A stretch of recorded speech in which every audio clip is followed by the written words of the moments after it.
एकदा खाल तर परत परत याल, चवीचं खाणार त्याला आम्ही देणार। ओम श्री गुरु माऊली मसाले। मटणाचा तांबडा पांढरा रस्सा असो की शाकाहारी रस्सा, चटणी फक्त ओम श्री गुरु माऊलीची। आमच्याकडे शुद्ध तेलात बनवलेली चटणी मिळेल, विविध प्रकारच्या शेवया मिळतील, विविध प्रकारच्या रश्श्यांसाठी लागणारे वाटण मिळेल। आम्ही अत्याधुनिक मशिनरीवर शुद्ध तेलात चटणी बनवतो। विविध प्रकारच्या मसाल्यांसाठी एक वेळ अवश्य भेट द्या। आमचा पत्ता ओम श्री गुरु माऊली मसाले सेंटर, विट्याचा राजा कॉर्नर, महात्मा गांधी विद्यालयाजवळ, विटा। संपर्क आपल्या स्क्रीनवर।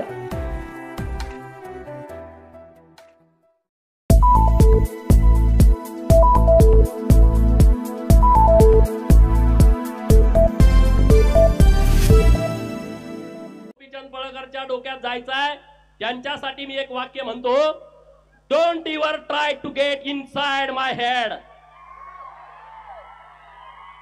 Don't ever try to get inside my head, it's a dark for you. तुम्ही जर माझ्या डोक्यात जाण्याचा प्रयत्न केला तर ती तुमच्यासाठी काळी कुट्ट अंधाराची रात्र असेल, हे लक्षात ठेवा। त्याला वाटतंय गोपीचंद म्हणजे मेंढरा मागचा आहे, होय मेंढरा मागच आम्हाला, आमचा ओव्या गाणारा मेंढरा मागा असतो, तो शाळा शिकलेला नसतो पण अख्खं रामायण ओवी मध्ये गातो। आमचा मेंढका मेंढरा मागा असतो, तो तिथं शाळेत गेलेला नसतो परंतु अख्खी गीता त्याला पाठ असते, त्यानं कुणाकडून तरी वाचून घेतलेलं असतं। आमचा 10वीचा 12वीचा MPSCचा पोरगा सुद्धा रात्रंदिवस अभ्यास केल्याशिवाय त्याला आमदार ज्याला 40,000च्या मताने निवडून दिलाय त्याच्या विरोधामध्ये हे शिव्या देत आहेत, हे गोप्या म्हणतायत। कुठं डेबिट झालं नाही, कुठं तिथं असा स्पेशल रिपोर्ट झाला नाही, म्हणजे ह्यांना हे मान्य आहे। मला गोप्या म्हणलं, यांना मला म्हणू दे रे, मी एकदम सामान्य घरातला पोरगा आहे, मला गोप्या म्हणला काय आणि काय म्हणला मला त्याचा फरक पडत नाही। मग मी तुला जनत्या म्हटलं तर चालेल का? चालेल का?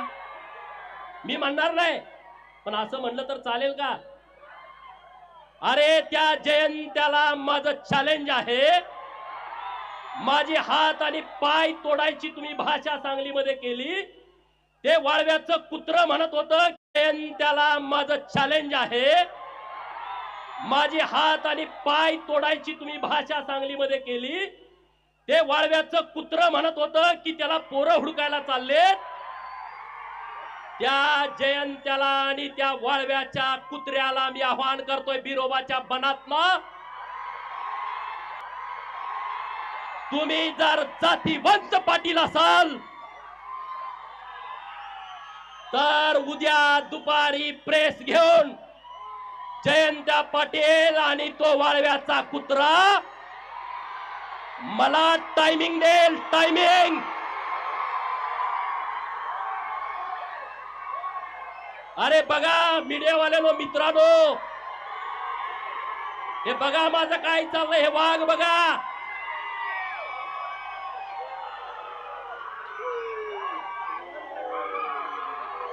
माझं वाक्य पुढचं ऐकून घ्या, जयंत्या आणि वाळव्याच्या कुत्र्यानं उद्या मुंबईमध्ये सांगलीमध्ये प्रेस घ्यायची आणि त्यांनी सांगायचं गोपीचंद पडळकरला ईश्वरपूर मध्ये यायचं की वाळव्यात यायचं, दिनांक वार आणि वेळ मला सांगा, मी तिथं येतो। बरोबर ना?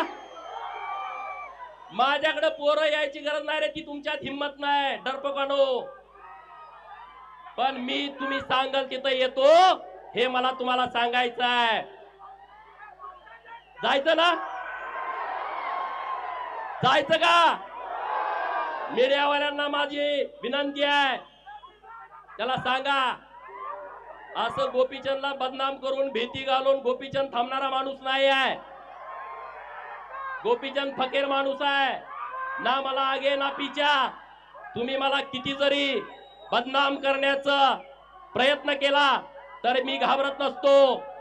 अरे मेरे जैसा बनने की तुम छोड़ दो, अरे मेरे जैसा बनने की तुम छोड़ दो, क्योंकि शेर पैदा होते हैं बनाने नहीं जाते। बरोबर ना? कुत्री अशी बोळक्याने येतात,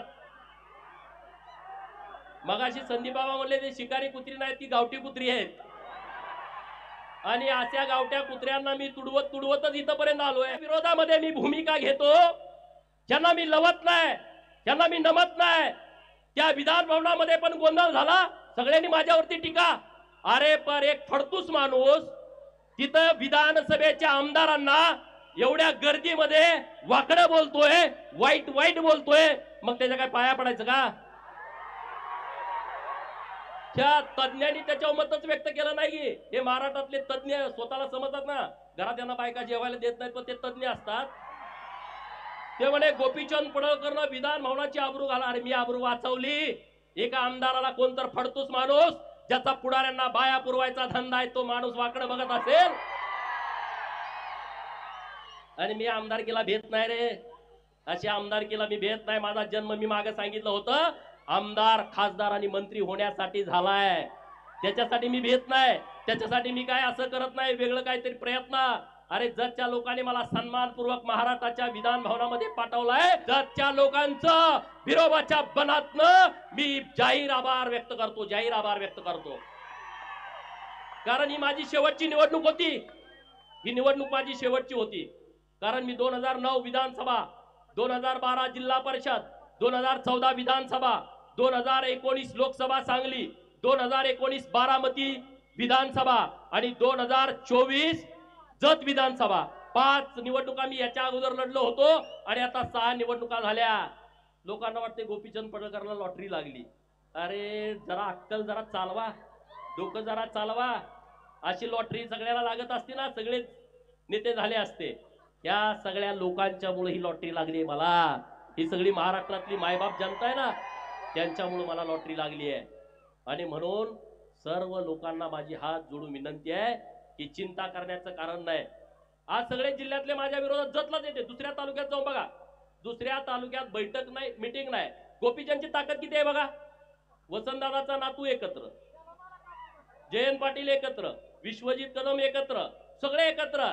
ही माझी ताकद आहे. तुम्हाला सगळ्यांची भांडणं मी मिटवतोय. वसंतदादाचा आणि राजाराम बापूचा एवढ्या वर्षाचा वाद एकट्या पट्ट्यानं मिटवला. सांगलीमध्ये सभा झाली, जयंत पाटील बापाचा फोटो लावायचा. अरे शोधायला लागला फोटो. माझ्या शिवाजीराव शेंडगे बापूचा सुद्धा फोटो लावायची वेळ त्यांच्यावरती आली. नानासाहेब सगळ्यांचा फोटो व्यासपीठावरती, विलासराव शिंदेचा फोटो व्यासपीठावरती, पतंगराव साहेबांचा फोटो व्यासपीठावरती, वसंतदादांचा फोटो व्यासपीठावरती. सगळे हुडकून काढले त्यांनी. गोपीचंदचे आहे, सगळ्यांचे फोटो लावायला लागले. गोपीचंदला असं समजू नका. आणि तुम्हाला काय करायचं करा, काय फरक पडत नाही मला. माझा काय बाप आमदार, खासदार, मंत्री नव्हता, त्यामुळे मला त्याची चिंता नाही. मला चिंता आहे तुमची. कारण एवढा जो अन्याय झालाय, अरे गुलाम केलं तुम्हाला गावामध्ये, गुलाम.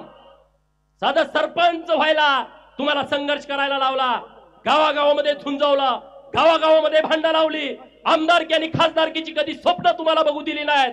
तुम्हाला जास्तीत जास्त झडपी, जास्तीत जास्त पंचायत समिती, 1 वर्षाचा सभापती, 1 वर्षाचा जिल्हा परिषदचा अध्यक्ष, आयुष्यभर सांगायचं या समाजाचा अध्यक्ष केला, त्या समाजाचा अध्यक्ष केला. अरे धनगराचा अध्यक्ष झाला असेल, माळी समाजाचा अध्यक्ष झाला असेल, लिंगायत समाजाचा अध्यक्ष झाला असेल, मागासवर्गीय अध्यक्ष झाला असेल. अरे मग त्या छोट्या समाजाचा झडपीचा अध्यक्ष कधी होणार?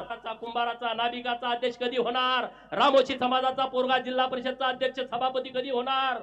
आणि मग त्या पालातल्या राहणाऱ्या लोकांची तर अवस्था अत्यंत वाईट आहे, अत्यंत वाईट आहे. आणि म्हणून मी मागच्या दसरा मेळाव्यामध्ये भूमिका घेतली होती की तुम्हाला मोठ्या भावाची भूमिका घ्यायची आहे आणि गावगाड्यातल्या सगळ्या लोकांना बरोबर घेऊन चालायचं आहे.